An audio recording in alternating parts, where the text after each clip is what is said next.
mango sago. Tara, merienda tayo.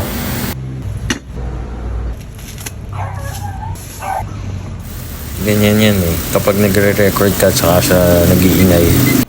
Set the timer for 12 minutes.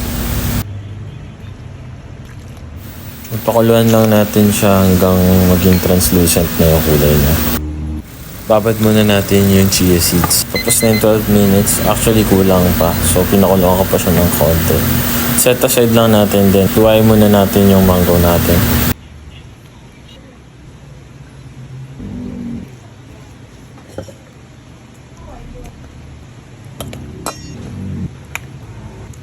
Lagay na natin yung chia seeds. Dalawang all-purpose cream.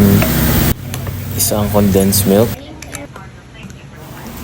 Naparami kasi yung gawa ko dun sa chia seeds. So kaya dinagdagan ko na.